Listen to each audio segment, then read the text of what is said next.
भगवान जगन्नाथ की सबसे जरूरी वीडियो देखिए, इसमें खुलेगा एक राज और आखिरी तक देखने के बाद कमेंट में जय जगन्नाथ जरूर लिखिएगा। मैं हूँ भगवान जगन्नाथ। मैं वही हूँ जो युगों युगों से पूरी नगरी में रथ पर सवार होकर चलता आ रहा हूँ। पर आज मैं तुम्हें अपने रहस्य का वो सत्य बताने आया हूँ जिसे केवल भाग्यशाली ही जान पाते हैं। लोग मुझे जगन्नाथ कहते हैं, पर क्या तुम जानते हो मैं कौन हूं?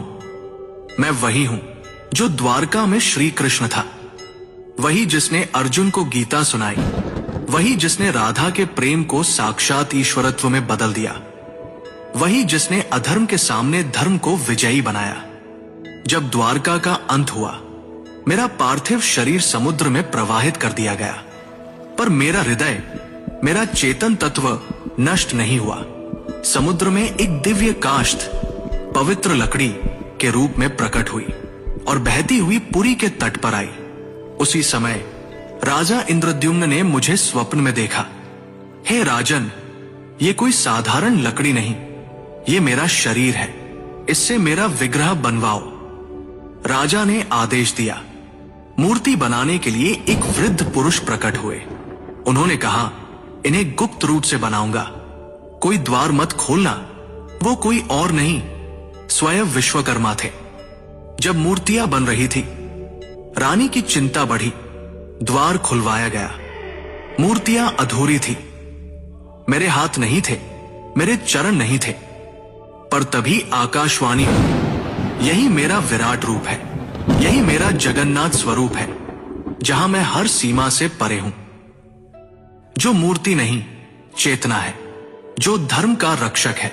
राजा ने मेरे उस दिव्य हृदय को मूर्ति में प्रतिष्ठित किया। वो हृदय जो श्री कृष्ण रूपी मेरी चेतना का केंद्र था, वो आज भी मेरी मूर्ति में वास करता है। हर 12 से 19 वर्षों में जब मेरी मूर्तियां बदली जाती हैं, उस हृदय को गुप्त रूप से नव विग्रह में स्थापित किया जाता है। कोई उसे देख नहीं सकता, कोई उसका वर्णन नहीं कर सकता, क्योंकि वो हृदय भौतिक नहीं, दिव्य है। मैं वही हूं जो कृष्ण है, विष्णु है, और फिर भी सबसे परे है। मेरी आंखें गोल हैं, क्योंकि मैं हर दिशा में देखता हूं। जब मैं अपने भाई बलभद्र और बहन सुभद्रा के साथ रथ पर सवार होता हूं, तो वो यात्रा कोई उत्सव नहीं, वो क्षण है जब मैं मंदिर से निकलकर भक्तों के हृदय तक पहुंचता हूं। जब तुम मुझे सच्चे हृदय से पुकारोगे, ओम नमो भगवते जगन्नाथाय, तो तुम पाओगे कि मैं तुमसे कभी दूर था ही नहीं। मैं वही था तुम्हारे भीतर, तुम्हारी चेतना में।